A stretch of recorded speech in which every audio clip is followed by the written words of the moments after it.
La chaîne de télévision sur laquelle a été annoncé ce push, c'est-à-dire Gabon 24, se trouve dans l'enceinte même du palais présidentiel sur le bord de mer. Vous imaginez déjà ce contexte-là.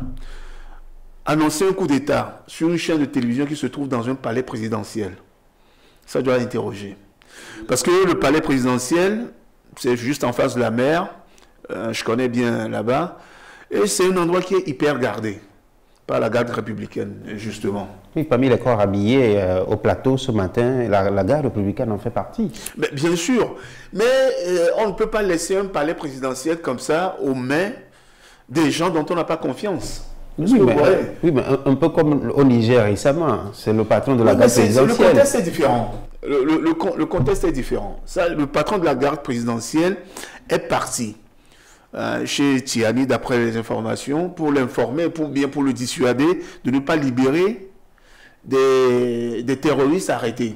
Ça, c'est le contexte qui est différent. Or, il se fait que le patron de la garde républicaine, c'est-à-dire la garde présidentielle gabonaise, Brice Oligui Nguema, est un fidèle des fidèles des Bongo depuis des années. Mais Anani, lorsqu'on prend un pays comme le Burkina, où il y avait Blaise Compaoré et puis Thomas Sankara, c'est toujours les hommes de confiance qui font coup d'État à un moment donné. Le monde a évolué depuis Sankara jusqu'à aujourd'hui, depuis le coup d'État de 84. De Sankara, les périodes ne sont pas les mêmes. Et à cette époque-là, il faut voir que Sankara n'avait pas que des amis dans la sous-région et au niveau de la métropole. Sankara avait beaucoup d'ennemis. Beaucoup d'ennemis. Le président Houphouët-Boigny, par exemple. Le président Yadema. À l'époque, Yadema du Togo. Le président Mitterrand, à l'époque, devant qui Sankara avait tenu des discours vraiment enflammés, pour lui dire quand même la réalité de ce qui se passe et doit se passer en Afrique. Donc, Sankara, les époques ne sont pas les mêmes. C'est de la même manière que la situation du Niger n'est pas la même que la situation au Gabon. Tout à fait. Brice Oligui Nguema, c'est l'un des plus fidèles des Bongo. Et quand on sait que le régime Bongo, c'est un régime qui est vraiment bouclé et que rien ne se passe dans ce pays sans que la France ne soit au courant, ça porte à s'interroger. Et le Gabon, c'est l'une des bases militaires les plus importantes de la France en Afrique. Donc quand on voit tout ce schéma qu'on met côte à côte, on se rend quand même à l'évidence que ce coup d'État est un peu bizarre, c'est un peu surprenant.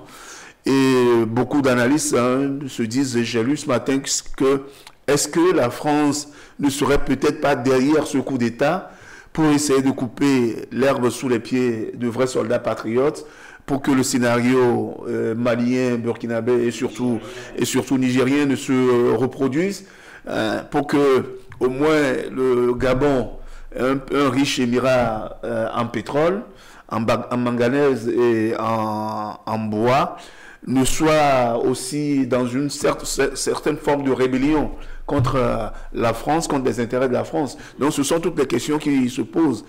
Je voudrais aussi rappeler qu'au Gabon, la plupart des sociétés sont tenues par des Français, notamment la société Erimat qui exploite le manganèse gabonais. On sait également qu'il y avait la société Total Énergie dans le pétrole, et également la même société Erimat aussi est dans le transport ferroviaire. C'est la seule société qui exploite le transport ferroviaire dans cet immense pays qui est le Gabon.